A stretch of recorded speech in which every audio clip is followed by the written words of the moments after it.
kemudian dalam kondisi yang darurat perang, pakaian saya masih terkena percikan-percikan darah dan tidak sempat menggantinya sementara waktu sholat sudah masuk, ya. Kemudian juga di kaki ada luka yang selalu mengalirkan darah, maka itu dibolehkan oleh Rasulullah. Kenapa? Dalam kondisi-kondisi tertentu darurat. Tapi memang syarat wajib sholat itu adalah suci dari hadas dan najis. Ya, kalau kita tidak kita masih dalam keadaan haid, maka kita tidak wajib sholat. Kalau haid sudah bersih, maka dia harus melaksanakan sholat. Ya. Kemudian balik, ya. Kalau di sini dipisah balik dan akil dan berakal, ya. Sebetulnya kalau dalam istilah bahasa Arab itu akil balik, dalam istilah fikih itu tidak dipisah, ya. Syarat akil balik, ya beda. Kalau akil itu berakal, balik itu sudah sampai, ya. Kalau anak laki-laki itu tanda baliknya adalah dengan suaranya sudah mulai pecah, sudah mulai besar, kemudian mimpi. Anak perempuan tanda baliknya dengan haid, ya. Nah, kalau akil yang seperti apa? Mestinya anak yang sudah balik itu dia harusnya sudah akil, ya. Kenapa? Sudah berakal. Orang yang sudah haid, orang yang sudah mimpi, mestinya dia juga sudah akil. Tapi yang terjadi sekarang adalah ini mungkin efek macam-macam, efek pola asuh, efek dunia yang sudah semakin banyak sekali godaannya, sehingga anak-anak yang ada di sekitar kita yang sudah balik pun belum akil, belum berakal. Misalnya, mohon maaf, ya dia sudah balik. Kalau sudah balik mestinya sudah apa? Oh, sudah nutup auratnya, ya. Oh, sudah tidak boleh lagi bergandengan tangan dengan laki-laki yang bukan muhrimnya, atau sebaliknya kalau laki-laki ya nggak boleh gandeng-gandengan tangan, ya pergi berdua-dua, bersepi-sepi dengan perempuan yang bukan menjadi muhrimnya. Ya, akan tetapi yang terjadi adalah anak-anak kita yang ada di sekitar kita itu dia balik tapi dia tidak akil. Atau misalnya begini, kalau yang sudah balik mestinya dia sudah malu, dia udah nutup auratnya. Ya, tapi yang terjadi adalah banyak orang-orang di sekitar kita dia sudah balik tapi dia nggak malu mempertontonkan auratnya, gitu, terbuka dadanya lebar misalnya, ya, atau aurat-aurat atau melakukan hal-hal yang memang tidak semestinya dilakukan di muka umum, gitu, ya. Ini syarat akil balik, ya. Kemudian telah sampai dakwah Rasulullah padanya. Jadi kalau sekarang nggak ada alasan, kenapa kamu nggak sholat? Ya karena saya nggak pernah ada yang ngajarin, karena tidak sampai dakwah kepada saya. Kalau sekarang orang mau belajar Islam, itu mulai dari kelas yang gratisan sampai kelas yang bayar, ada semua. Mulai dari kelas musola yang di pinggir sungai, sampai di kampung-kampung, sampai dengan kelas hotel, kajian-kajian yang di hotel yang mewah dan sebagainya, itu ada semua. Jadi tidak ada alasan bagi orang tidak melaksanakan sholat karena tidak sampai padanya dakwah Islam. Oke, kita lanjut, ya. Ada syarat wajib sholat, ada syarat sah sholat, ya. Kalau syarat wajib sholat itu kan terkait dengan diri kita, si pelakunya. Kemudian syarat sah sholat, ya. Yang pertama, ya, itu telah masuk waktu sholat. Jadi terkait dengan hal-hal pendukung di luar itu, ya. Walaupun si pelaku ini sudah akil balik, dia muslim, gitu ya, ada syarat-syarat wajib sholat tadi, tapi kalau belum masuk waktu sholat juga dia tidak boleh melaksanakan sholat. Misalnya, daripada nganggur, gitu ya, saya sholat aja zuhur duluan lah, gitu. Soalnya nanti udah zuhur, saya mau pergi misalnya. Ya itu nanti ada aturannya sendiri, ada aturan yang lain. Atau misalnya mumpung lagi waktunya kosong nih, saya laksanakan sholat gitu. Ya. Nanti habis itu kan saya bisa tidur gitu. Atau ada kerjaan banyak, ada sedikaan banyak misalnya. Ya. Telah masuk waktu sholat, kemudian suci dari hadas besar dan hadas kecil. Ini juga terkait dengan individu yang bersangkutan sebetulnya. Ya, dia harus bersuci. Kalau dia dalam keadaan tidak suci dari hadas besar, maka dia tidak boleh. Kalau hadas kecil dibersihkan dengan cara apa? Cukup dengan berwudu, tapi hadas besar harus dengan mandi besar, ya. Di dalam surah Al-Maidah ayat 6 dikatakan ini aturan sebelum sholat. Auzubillahi minasyaitonirrajim. Bismillahirrahmanirrahim.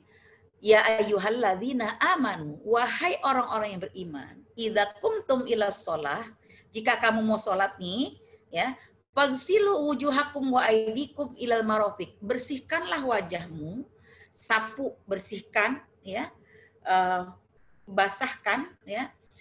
Wagsilu wujuhakum, basahkan wajahmu, ya, basuhlah wajahmu dan tanganmu ilal marafiq, sampai ke ke pergelangan, wamsahu, sampai ke pergelangan, kemudian sampai kepada siku, ya, diawali dengan pergelangan, kemudian tangan sampai ke siku, kita ini, ya. Kemudian wamsahu biru'usikum wa arjulikum ilal ka'bain. Kemudian kamu basuh, ya, kepalamu, ya, wa arjulakum ilal ka'bain. Nah, masalah membasuh kepala ini yang sering kali jadi pertanyaan sama orang. Ya, misalnya, apakah bagian depan saja, apakah cukup bagian belakang, atau memang harus menyapu? Ada yang begini, semua sampai ke belakang, ya, dari depan sampai ke belakang. Perkataan masaha wa masaha, ya, masaha itu berarti membasuh, ya, membasuh itu bisa sebagian, bisa seluruhnya. Yang penting harus kena sampai ke kulit kepala, harus sampai kena kulit kepala, ya, itu, ya. Kemudian wamsahu biru'usikum ilal ka'bain, kaki juga begitu. Kaki sampai mana?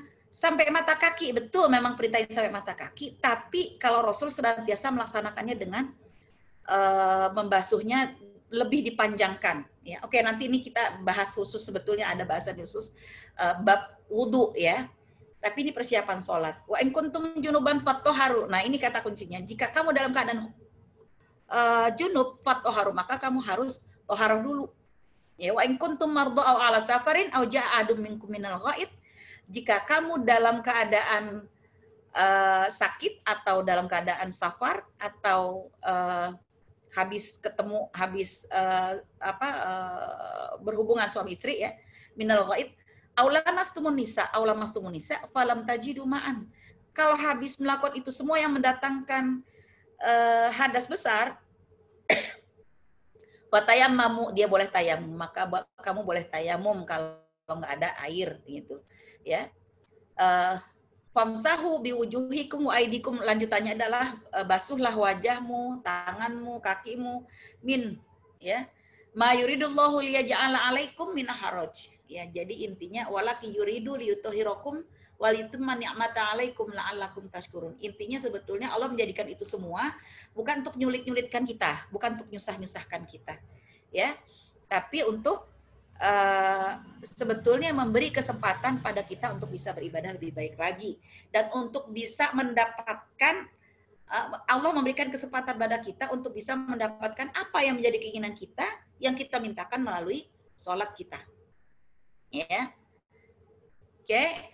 Kemudian suci badan, pakaian, dan tempat sholat dari najis. Ini harus diupayakan betul. Makanya kalau di rumah yang punya adik kecil dan sebagainya, itu diupayakan betul untuk si adik kita ini, si anak kecil ini tidak mudah untuk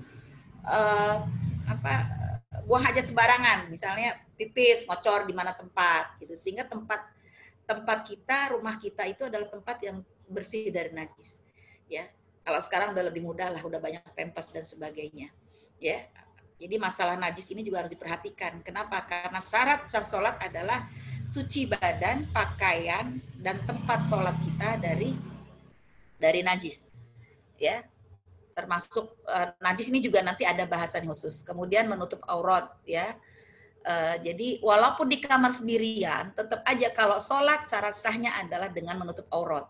Ya, jadi jangan kita bayangkan kalau menutup aurat itu kan kalau di depan orang aja, tidak. Memang kalau kita berbusana muslimah, kalau di dalam rumah dan muhrim semua, ya kita tetap pakai pakaian yang normal saja dan tidak menutup, misalnya tidak menggunakan hijab. Tapi ketika kita keluar ketemu dengan yang non muhrim, tetap kita harus dalam keadaan aurat yang tertutup, ya. Nah, demikian dengan sholat, gitu, ya. Kalau kita sholat, ya, walaupun di dalam rumah, itu tetap kita harus menutup seluruh aurat kita kecuali wajah dan telapak tangan, ya. berapa menit lagi saya ini? Kayaknya udah mau habis ya. Kita agak percepat sedikit. Syarat wajib sholat, kemudian rukun sholat. Ini yang paling penting. Ya, rukun sholat. Jadi rukun itu kenapa disebut rukun? Arkan. Ya, jadi sholat kita bisa jadi enggak sah kalau ada salah satu yang tidak kita lakukan di dalam rukun itu. Ini catat baik-baik ya. Sholat kita bisa saja gugur pahalanya, tidak bernilai. Satu, bernilai dari sisi fisik pelaksanaan sholat, kemudian dari segi hikmah ilahiyahnya adalah bahwa sholat itu tadi bisa mendatangkan manfaat kita bukan hanya secara fisik tapi juga secara batiniah. Ya, kalau kita lakukan sesuai dengan rukun dan syarat sah sholat. Yang pertama adalah menghadirkan niat ketika seorang mau sholat. Jadi bukan nggak niat sholat, kemudian abis diajak teman sih, atau karena nggak enak ya udah ikutan aja sholat. Gitu. Masa waktunya sholat saya nongkrong-nongkrong gitu. Tadinya sih nggak niat gitu. Ya ini nggak boleh. Ya tetap harus dengan niat. Syarat yang paling pertama, arkan, rukun yang paling pertama adalah niat.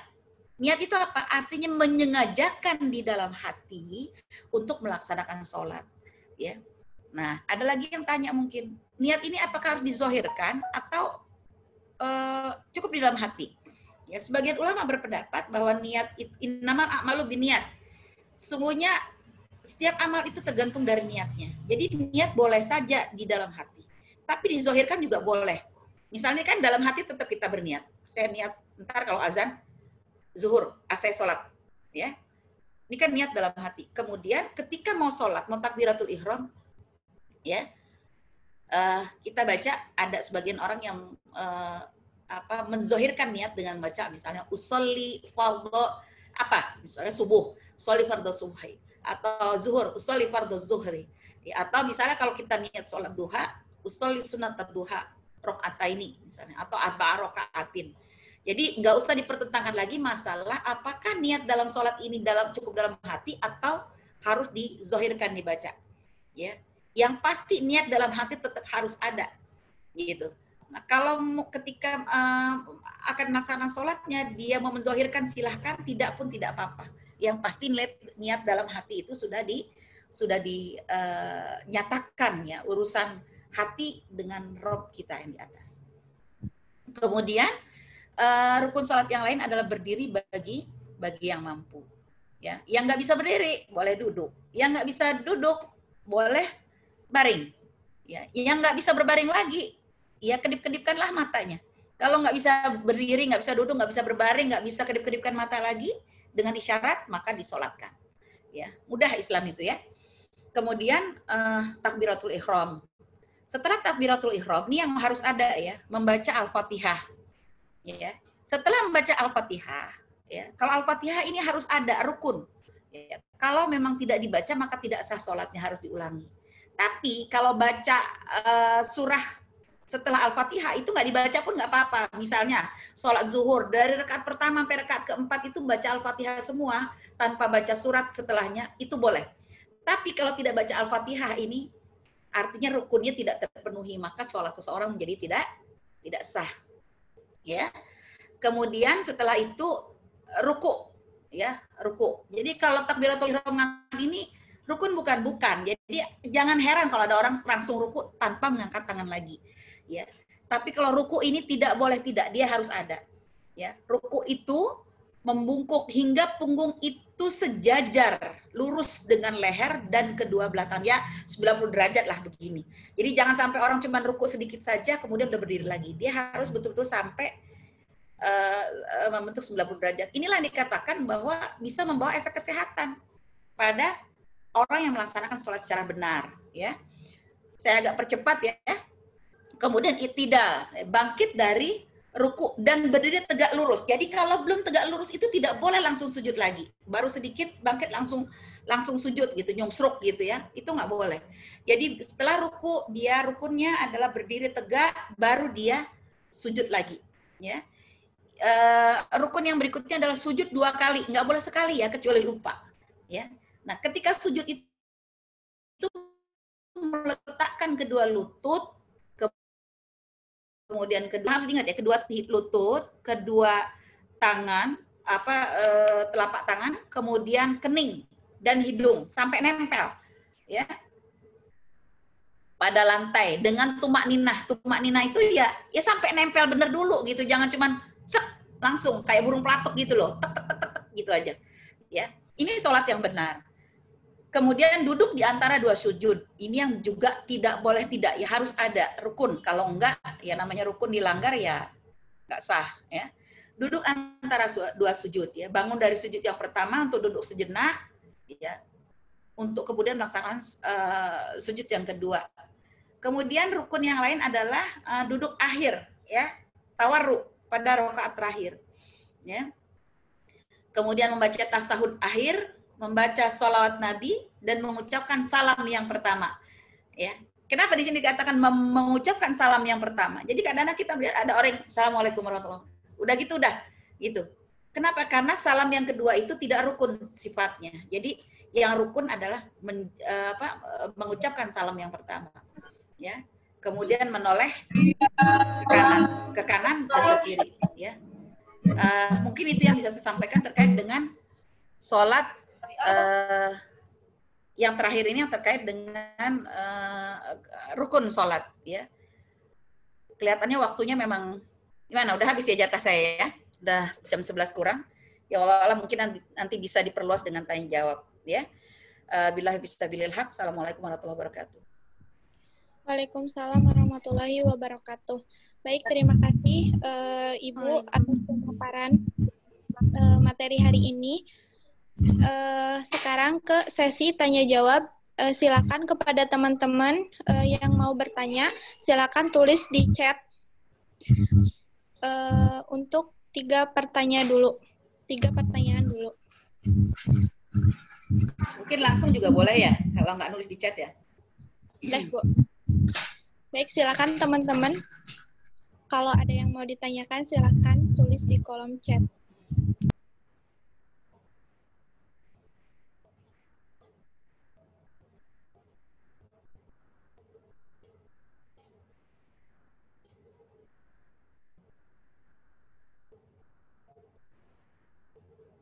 Oke.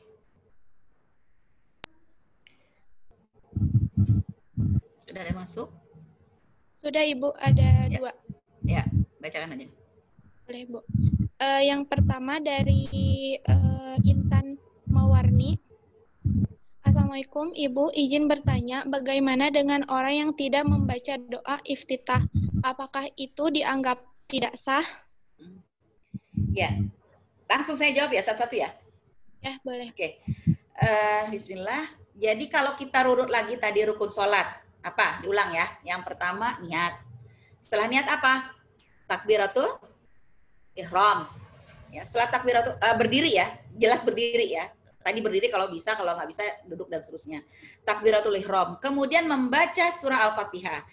Antara berdiri takbiratul ihram kemudian membaca surah Al-Fatihah, mestinya di situ ada membaca doa iftitah. Tapi tadi tidak disebutkan. Artinya bahwa membaca doa iftitah ini tidak termasuk yang rukun.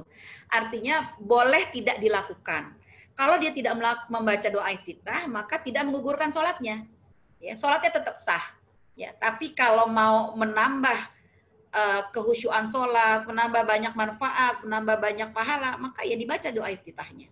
Ya, tapi kalau dia tidak baca pun nggak masalah. Itu sama dengan orang bertanya misalnya, doa iftitah itu dibacanya boleh yang Allahumma ba'id atau dengan ini wajahtu. Ya. Kan ada yang Allahumma ba'id baini wa baina khotoya ila akhir. Kemudian ada yang ini wajahtu wajhiya lillazi fatarus samawati. Itu nggak masalah mau dibaca yang manapun. Lawang nggak mau baca pun tidak apa-apa. Ya, gitu. Jadi langsung ke Al-Fatihah, ya. Lanjut.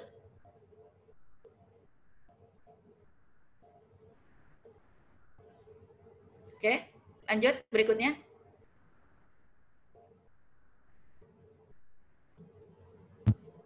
Yang kedua yaitu dari Rahimatun Nisa, bagaimana meminimalisir ketakutan pada saat sholat tahajud? Biasanya suka takut katanya, Bu. Oh iya. Ya, sebetulnya takut atau was-was itu kan datangnya dari setan ya. Coba baca surah An-Nas. Yuwaswisu fi sudurin nas minal jin nati wan-nas. Yang pertama baca surah An-Nas. Yang kedua, harus memasangkan kuatnya motivasi ke dalam diri kita. Ya. Soal yang pertama, baca surah An-Nas. Saya ingat ketika anak-anak saya masih kecil, ya, dia pokoknya taunya kalau ngusir setan, biasanya ketakutan tidak biasa diatasi itu kan biasanya takut sama setan tuh katanya. Ya. Kalau takut sama orang bisa diatasi, tapi justru sama setan. Kenapa? Karena dia nggak kelihatan, tiba-tiba ada. Sebetulnya nih, ini rahasia nih ya. Setan itu nggak gampang-gampang mau memunculkan diri di hadapan kita manusia. Kenapa? Dia butuh energi yang sangat besar untuk bisa memunculkan wujudnya kepada kita manusia. Ya, jadi nggak gampang. Dia juga susah, dia juga berat, dia terengah-engah. Kalau cuma sekedar menggodain kita gitu. Ya, jadi harus punya energi yang sangat besar. Jadi harus diyakini, nggak mungkin gitu. Ya, itu satu. Yang kedua dibaca tuh An-Nas, ya, atau doa-doa yang lain. Ya, saya ingat anak saya ketika kecil-kecil dulu tuh, pernah satu kali kadang-kadang suka saya tinggal pergi ada acara dengan bapaknya pulang udah malam. Mereka pernah satu kali mati lampu keluar semua. Ya, anak kecil-kecil 3 keluar, ya anak saya 5 sebetulnya. Tadi yang kebaca 3 ya. Ya. Jadi di luar itu mereka duduk sambil baca segala macam ayat yang mereka hafal. Ya, artinya ini juga kan bisa mensugesti. Ya, bukan hanya sekedar mensugesti tentunya, juga bikin setan lari. Ya, jadi buat apa kita takut? Ya, atau ketika malam-malam saya suruh dia ke warung, ya berdua, ayo berdua. Takut dengan gelap, takut nih, takut apa? Takut setan. Baca surah An-Nas.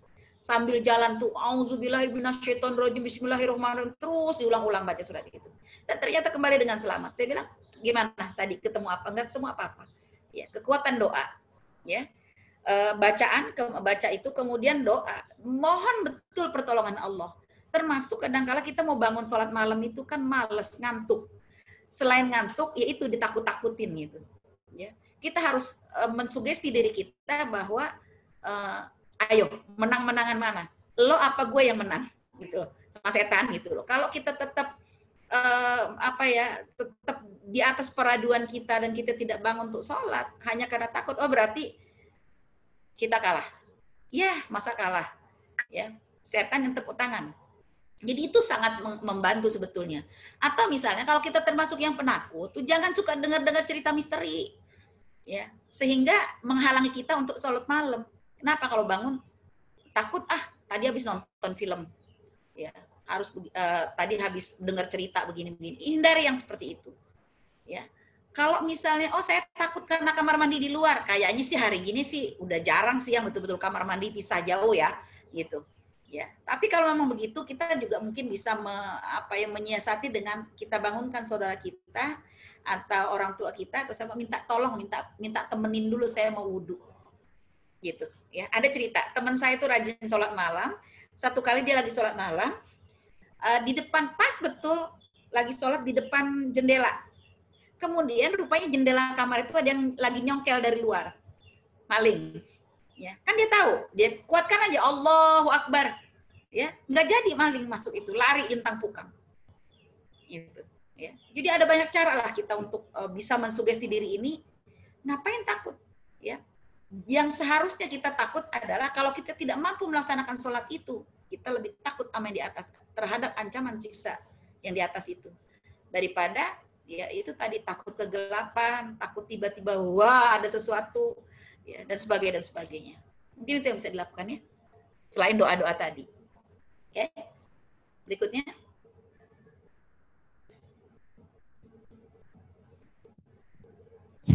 Ketiga dari Aisyah, gimana caranya agar sholat tidak malas-malasan? Ya. Gimana sholat tidak malas-malasan? Sebetulnya harus diteliti dulu. Harus, ya paling nggak gini, ambil pena, tulis di buku. Apa sih yang bikin kita malas? Ya, apa yang bikin kita malas? Satu, ya kalau kita udah ketemu apa yang membuat kita malas, kita bisa mencari solusinya. Ya, atau misalnya ini cukup menjadi rahasia kita pribadi. Misalnya kita tulis di kertas, ya, keuntungan dan kerugian kalau kita sholat, ya. Nah, tapi secara jujur dari hati yang paling dalam, Ini untungnya kalau saya sholat, bla bla bla bla bla bla. Ruginya apa? Nanti kita nilai. Kalau banyakkan ruginya, waduh kayaknya harus konsultasi sama dosen agama nih gitu, ya, atau sama psikolog. Kalau banyakkan ruginya. Tapi kalau ternyata banyakkan untungnya, ya, ruginya di mana itu bisa kita sugesti, ya, untuk memotivasi kita melaksanakan sholat. Atau seperti yang pertama tadi, ya, ketika kita merasa bahwa kok malas bener, malasnya kenapa? Ya ngantuk, ya berarti ngantuknya itu dari mana? Apakah karena kurang tidur? Ya boleh tidur dulu, atau kalau waktunya sempit dilawan dulu, habis itu tidur. Ya. Atau karena sebenarnya dia banyak tidur, ya, tapi kok masih ngantuk? Ya, ini harus sugesti. Jadi sesungguhnya kalau seseorang mau sholat itu ngantuk, ya terutama subuh nih susah bener, ya. Itu kita harus sugesti. Ini jangan-jangan mata saya lagi dikencingin setan. Telinga saya nggak dengar azan dikencingin setan. Mau. Gitu. Mau emang dikencingin setan gitu. Ya, itu biasanya sangat membantu untuk bisa bangkit gitu. Ya. Kalau malesnya karena apa? Lemes, kecapean, ya, bolehlah istirahat dulu, hidupin waker. Ya, 5-10 menit atau 15 menit, ya, dihitung aja dari waktu sholatnya. Kemudian kita bisa bangun lagi dengan semangat, ya. Saya biasanya kalau malam sebelum tidur itu berdoa, kemudian minta, ya Allah mudahkan hamba untuk bisa terbangun, ya, pada saat yang memang hamba inginkan untuk bisa melaksanakan sholat dan tilawah, ya, pada tengah malam. Itu qadarullahnya itu terbangun, bukan ada yang bisikin, tapi terbangun qadarullahnya. Allah kasih kemudahan, terbangun, nggak ngantuk. Dan kalau ngantuk-ngantuk, subhanallah, ini sudah sesuai dengan doa saya. Alhamdulillah, Allah bangunkan. Kita bangun. Gitu. Jadi, mager-mager itu diidentifikasi dulu. Mager itu kenapa? Kalau nggak ada sebab, ya. Kalau dibilang ngantuk, tidur cukup. Kalau dibilang lemes, istirahat cukup. Wah, ini udah kebanyakan istirahat, banyak tidur malah. Tapi kenapa masih malas bergerak? Boleh jadi memang godaan setan lebih kuat. Segera ta'awuz, bangkit, bismillah, berwudu. Itu yang bikin kita merasa segar dan menghilangkan kemageran kita untuk melaksanakan sholat itu. Kemudian juga ada lagi yang bisa bikin kita lebih bersemangat adalah Allah sudah takdirkan kita, Allah sudah jadikan kita sebagai manusia sempurna. Laqad khalaqnal insana fi ahsani taqwim. Dikasih tangan, dikasih kaki, dikasih indera, dikasih tubuh yang lengkap. Ya, walaupun hidung kita kurang-kurang mancung dikit, nggak ada masalah lah. Walaupun kulit kita kurang-kurang putih sedikit, nggak ada masalah. Ya, tapi ya sejelek-jeleknya kita di mata manusia, yang jelas kita masih lebih baik dari ciptaan Allah yang lain. Kalau disandingkan dengan, mohon maaf ya, monyet yang paling ganteng sekalipun, monyet yang paling cantik sekalipun, tetap masih lebih cantik kita, yang kita merasa bahwa banyak kekurangan. Padahal kita sudah diberikan banyak sekali kelebihan dari segi fisik. Ya, nah salah satu cara untuk bersyukur atas kelebihan yang Allah berikan adalah dengan apa? Ya nggak usah malas-malas sholat. Iya ya, nggak pantas bener gitu. Kalau kita dikasih orang ya sedikit, kita terima kasihnya kan habis-habisan ya. Lo bisa baik sama gue bisa lebih baik lagi. Kenapa itu tidak kita katakan kepada Rob kita? Allah sangat baik kepada kita, ya. Kenapa saya tidak bisa berbuat lebih baik lagi kepada Allah? Sebenarnya Allah nggak butuh sholat kita, Allah nggak butuh ibadah kita. Yang butuh kan kita sebenarnya, ya nggak? Untuk mengungkapkan rasa syukur. Kayak kita dikasih sesuatu oleh orang tua kita, kemudian kita ungkapkan rasa syukur kita dengan rajin membantu. Kira-kira orang tua kita gimana? Lebih sayang apa lebih suka marahin? Lebih sayang dong, iya kan? Kadang-kadang kita nggak minta uang saku tambahan pun ditambah. Ya begitu juga Allah. Kalau kita rajin, nggak minta pun dikasih, iya kan? Dan boleh jadi segala kenikmatan hidup yang Allah berikan pada kita, yang kita sendiri nggak pernah ngerasa minta, ya, itu karena kasih sayang Allah sama kita. Masih pantas nggak kalau kita tinggalkan sholat? Sebagai bentuk rasa syukur atas pemberian Allah yang sangat banyak. Banyak kalau mau dilihat-lihat, nafas kita, ya, kesehatan yang Allah berikan, mata ini mata, ya. Saya pernah ngoperasi mata anak saya di Cicendo karena minus, ya. Minus karena waktu itu dia kuliah di kelautan, dia harus suka nyelam dan sebagainya, jadi nggak bisa berkacamata. Itu untuk satu sebelah mata untuk menghilangkan minusnya saja itu 19 juta. Gitu. Ya. Jadi kita dikasih mata yang sehat sama Allah. Kita dikasih fisik yang sehat. Kalau orang sesak napas coba, berapa oksigen per jam itu di rumah sakit? Ya. Mungkin sekitar 100 sampai 150 ribu oksigen 1 jam dikali 24 jam. Oksigen, udara segar yang kita hirup setiap hari dengan gratis dari Allah. Ya kan? Dikali berapa bulan, berapa tahun dan berapa usia kita. Gratis semua.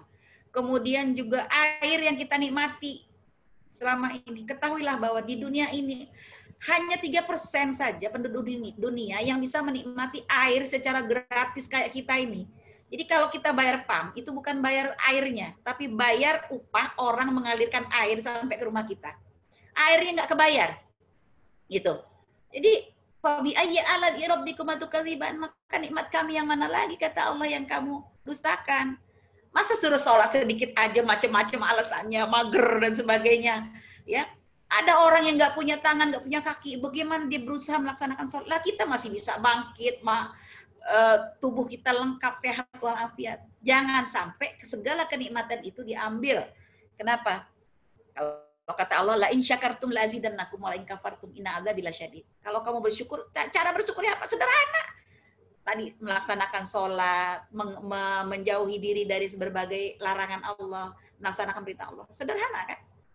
Mungkin itu yang bisa kita lakukan untuk memotivasi diri kita ya, biar nggak mager-mager amat ya sholat. Allah alam. Ya, Bu. Biasanya banyak scrolling juga. Gimana? Banyak nonton TikTok itu juga biasanya bikin mager. Betul. Atau misalnya begini, ketika udah azan, selagi sempat segera laksanakan sholat. Kalau dinanti-nanti itu bisa bikin tambah mager. Ntar dulu. Udah cepetan dia laksanakan dulu gitu. Ya, mana tahu nanti nyawa dicabut gimana, nggak ada sempet lagi gitu. Itu udah dihitung. Gitu. Ya bolehlah kalau mau lihat TikTok sekali-sekali dikit-dikit, tapi jangan sampai membuat kita lalai akan kewajiban kita yang sesungguhnya, gitu. Ya, masih ada? Baik, Bu.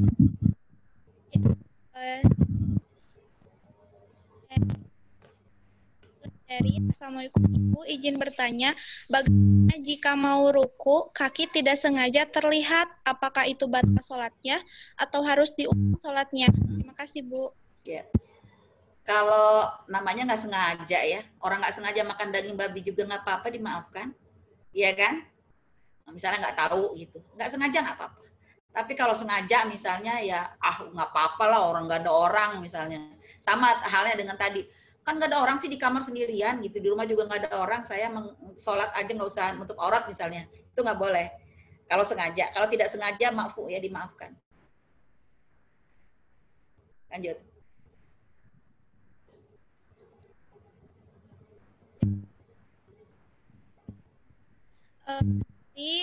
Arwa Al-Sulaihi. Assalamualaikum Ibu, saya mau bertanya, bagaimana hukum jika ada orang yang rajin puasa, sedangkan sholat 5 waktunya nggak dikerjakan, padahal orangnya baik, suka memberi kepada orang yang mampu.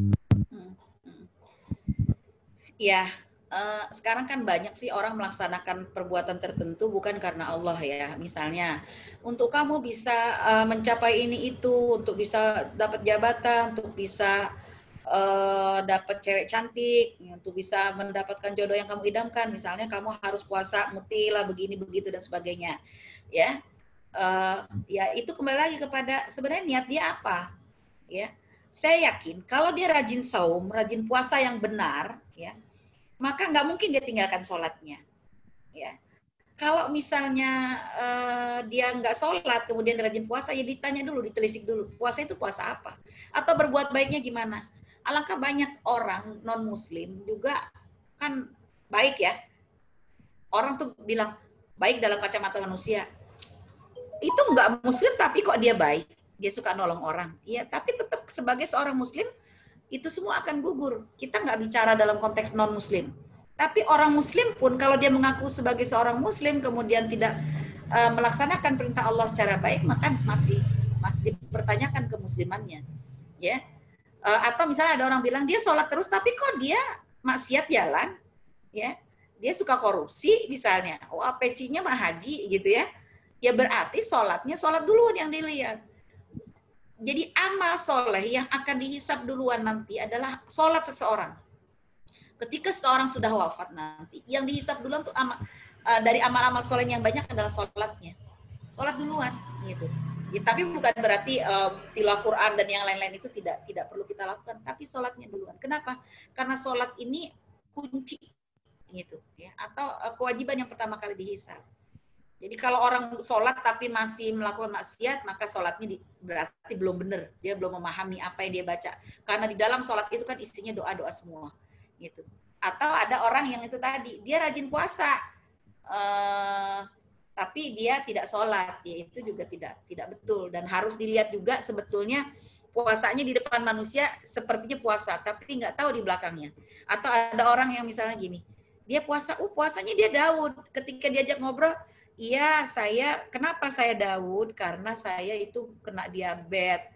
Ya, jadi saya harus puasa, mau nggak mau gitu ya, biar diabetes saya bisa terkendali. Atau misalnya ada orang bilang, kenapa kamu Daud? Ya saya udah pusing lah diet, segala macam obat nggak mempan. Jadi niat utamanya adalah diet, ya. Fahijratuhu ila ma hajara ilaihi. Maka hijrahnya itu, niatnya itu sesuai dengan niatnya, ya.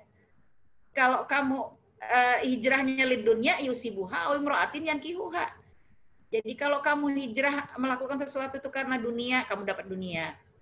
Kalau karena harta dapat harta, karena tahta dapat tahta, karena wanita dapat wanita, ya. Kalau karena Allah, insya Allah kamu akan dapat dunia dan seisinya juga kecintaan dari Allah. Ya, jadi mohon maaf ya, kita perlu meluruskan kembali ya, kalau diri kita atau orang lain misalnya sholat tapi kok nggak dia rajin puasa tapi dia tidak sholat. Lihat dulu niatnya karena apa. Ya, Allah alam. Lanjut. Mungkin lagi ya waktunya pertanyaan selanjutnya dari bulan Dian. Assalamualaikum. Bagaimana agar kita bisa khusyuk dalam sholat? Karena jika tidak khusyuk, jumlah bilang pada sholat. Mohon maaf, ini agak tersendat-sendat ya bunyinya ya. Oh, jelas nggak di sana? Coba diulangi. Sebentar saya ngecas dulu, sebentar. Sambil ngecas sebentar. Ya.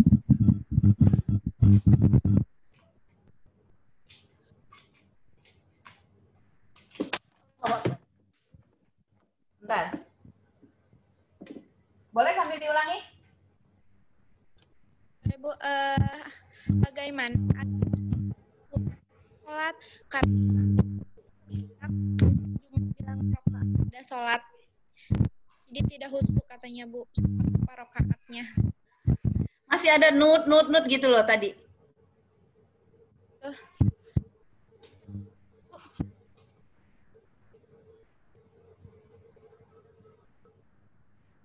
Saya ulangi ya Bu. Ya. Tahun. Kenapa ya? Coba lihat saya. Karena jika itu terkadang lupa jumlah rakaat. Gimana biar khusyuk katanya? Oh, gimana biar khusyuk dalam sholat? Karena suka lupa jumlah rakaat dalam sholat. Jadi sebetulnya kita ngukur khusyuk itu adalah sampai di mana kita mengingat itu. Misalnya ketika kita udah rakaat ketiga, tadi rakaat keberapa? Nah, khusyuknya baru saat itulah khusyuknya. Ya, jadi memang kehusyukan itu harus betul-betul dijaga sehingga ukuran yang paling mudah adalah kalau kita ingat jumlah rakaat sholat. Ya, jadi bagaimana memfokuskan diri untuk khusyuk? Ya, kita harus merasa, ya, anta'budallah ka'annaka tarahu fa illam takun tarahu fa innahu yarah. Jadi kalau kita ibadah, kita melaksanakan sholat misalnya, kita ngerasa tuh lagi diawasin. Ada supervisor yang ngeliatin, ada yang nungguin. Ya, kayak begini anak saya yang kecil, itu kalau sholat cepet banget gitu. Tapi kalau sholatnya ditungguin, diliatin, dia tumaknina. Enggak secepat Jadi sebetulnya bisa kita tumbuhkan kesadaran dalam diri kita supaya bisa khusyuk, ya. Satu, kita merasa bahwa sholat kita lagi diawasi, dan memang pasti Allah itu melihat kita, walaupun kita tidak bisa melihat Allah yang sedang ngawasi. Ada malaikat-malaikat yang ngawasi. Jadi kita khusyuk. Satu, kedua, ciptakan perasaan bahwa jangan-jangan ini sholat terakhir kita. Jangan-jangan ntar saya udah nggak bisa sholat lagi. Ya, jadi kita bisa betul-betul merasa khusyuk. Sama orang mau infak sodakoh. Jangan-jangan ini sodakoh terakhir kita. Ya, setelah kita wafat, uang yang ada sama kita pun nggak bisa kita infakkan lagi. Ya, jadi orang juga nggak akan berhitung untuk memberi infak dan sodakoh. Sama juga dengan sholat itu. Satu, munculkan perasaan bahwa kita ini lagi diawasi, ya, sehingga orang tuh kalau kerja itu dia merasa ada supervisor yang mengawasi. Kira-kira gimana? Lebih bagus kan kerjanya? Lebih fokus kan? Lebih khusyuk kan? Ya, kalau nggak diawasi, alah biarin aja bos nggak ngeliat, yang penting kerjaan selesai. Gitu. Ya. Yang pertama, yang kedua, munculkan perasaan bahwa jangan-jangan ini adalah sholat kita yang terakhir. Jadi dia akan berusaha untuk betul-betul optimal di dalam sholatnya supaya nilainya betul-betul bagus gitu. Ya kayak kita ujian, setelah ini nggak ada remedial, nggak ada hair. Ya tentunya kan akan mati-matian tuh, habis-habisan tuh ngerjainnya. Kenapa? Ya udah nggak ada kesempatan lain. Kalau misalnya saya ini nggak lulus, saya harus ngulang semester depan. Gitu kan, lebih berat lagi. Jadi mungkin itu beberapa kiat yang bisa kita munculkan untuk bisa memperbaiki kualitas kehusyuan kita di dalam sholat dan ibadah yang lain. Allah alam. Pertanyaan.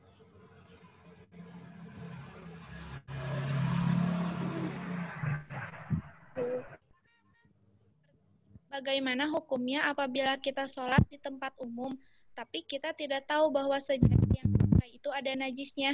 Bagaimana hukumnya? Katanya Bu. Ya, tadi kalau kita lupa, kita tidak tahu dalam keadaan darurat, itu kan kita bebas dari kewajiban syariat. Gitu. Ya, kalau namanya juga nggak tahu gitu. Makan. Ya. Udah berusaha hati-hati, nggak makan di tempat yang meragukan dan sebagainya. Ternyata kita makan mengandung yang diharamkan. Ya nggak apa-apa, udah terlanjur masuk perut misalnya. Ya. Nah sama juga gitu, kalau kita sholat nggak tahu kalau di situ ternyata ada najisnya. Kenapa nggak ditaruh di tengah gitu? Ya, nggak tidak harus mengulang sholat kita. Gitu. Lanjut. Siap Bu. Satu lagi. Ya.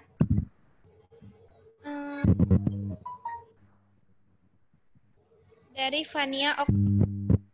Assalamualaikum, nama saya Fania. Izin bertanya, jika kita melaksanakan sholat walaupun azan belum berkumandang, sholatnya akan tetap sah atau tidak, Bu? Ya. Terima kasih. Kalau sholat udah masuk waktu ya, tapi belum ada bunyi azan misalnya, nggak apa-apa, boleh. Ya, bahkan ada orang bilang gini, oh kalau ada azan, tunggu azan berhenti dulu. Ya itu adab. Ya, kalau misalnya kita, oh saya harus masuk kuliah jam sekian, ini sudah masuk waktu. Gitu. Kadang-kadang orang azan itu kan nunggu apa dulu gitu ya, nunggu ngumpul dulu, atau misalnya iqomat saja sudah azan, nunggu orang lagi sholat sunnah misalnya. Yang penting sudah masuk waktu berdasarkan hitungan yang betul. Jadi bukan kira-kira kita. Boleh langsung sholat karena sebab tertentu ya. Kalau yang lain adab saja sifatnya. Adabnya itu kan misalnya nunggu azan, kemudian setelah azan berhenti. Tapi kalau patokannya adalah nunggu azan berhenti, ini azan saut-sautan nih di masjid sini. Nggak selesai. Ya, sementara kita dikejar waktu kuliah misalnya. Ya, maka diperbolehkan, yang penting udah masuk waktu. Oke. Ya. Saya tanya jawab mungkin karena waktunya juga tidak memungkinkan. Maaf, tidak kita bisa menjawabnya. Baik, mungkin hari ini telah selesai. Terima kasih kepada Bu Husna Hidayat yang sudah memaparkan materi hari ini. Semoga buat kita manfaat kita. Karena kan tadi gitu ya, sholat nggak bisa asal-asalan gitu, karena wajib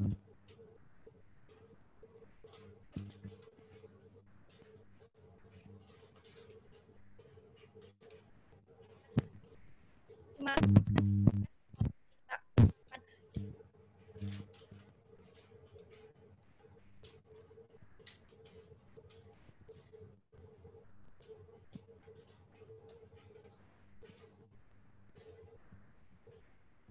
Suaranya.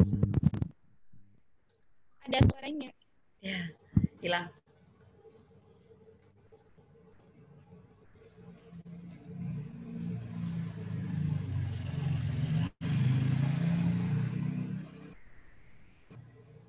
Oke, kalau gitu saya pamit ya.